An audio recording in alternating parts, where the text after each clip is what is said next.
Hahabatsika rehetra ny fiangonana Kristy Vasy Madagasikara anio asabotsy 12 ny volana aprily taona 2024 izao.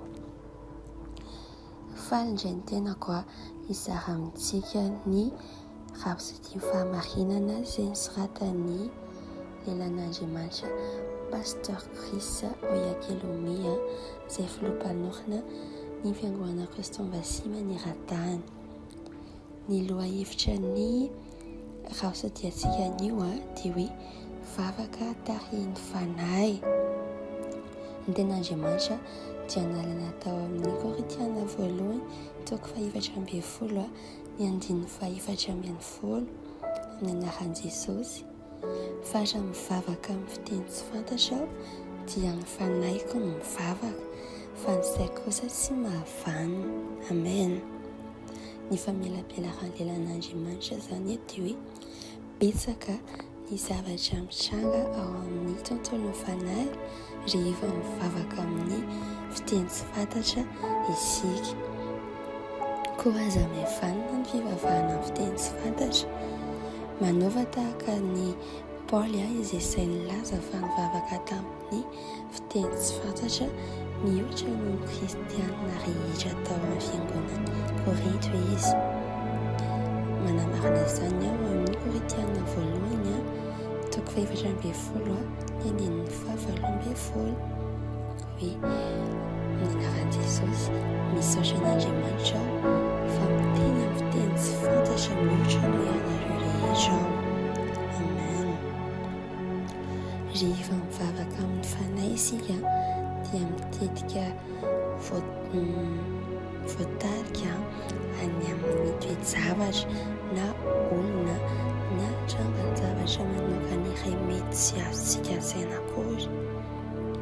Ny fanahy no mitarika ny vavaka teontsika, mampifanaraka izany amin'ny sitrapon'Andriamanitra sy ny fikasany. Fanampin'izany koa ny vavaka amin'ny fiteny tsy fantatra dia manome hery antsika mpitoetra ny sitrapon'iray eto an-tany. Izany no diny dia ny Tompo Jesosy dia nivavaka ao amin'ny Matteo toko 21 ny andininy 10 manala Jesosy ho tonga neny manjakanao, atao an'iny sitraponao ety an-tany tahaka ny any an-danitra. Amen. Rehefa manao vavaka fanelanelanana ao amin'ny fanahy isika dia lasa mpitondra ny herin'Andriamanitra, ka mamela ny fikasany ho tanteraka eo amin'ny fiainantsika sy ny amin'ny hafa koa. Fanampin'izany amin'ny alalan'ny vavaka amin'ny fiteny tsy fantatra dia manakana ny fahavalontsika isika ary manakorontana ny fikasany.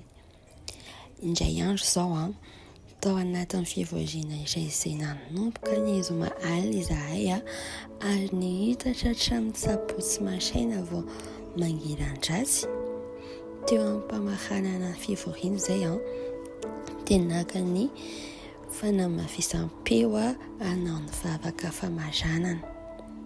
Ny zavatra tsy nahazatra nefa ny tranga, tsy afaka nampitsahatra ny vavaka tamin'ny teny tsy fantatra aho, na dia tia hijanona aza nefa ny masina tarika ihany foana.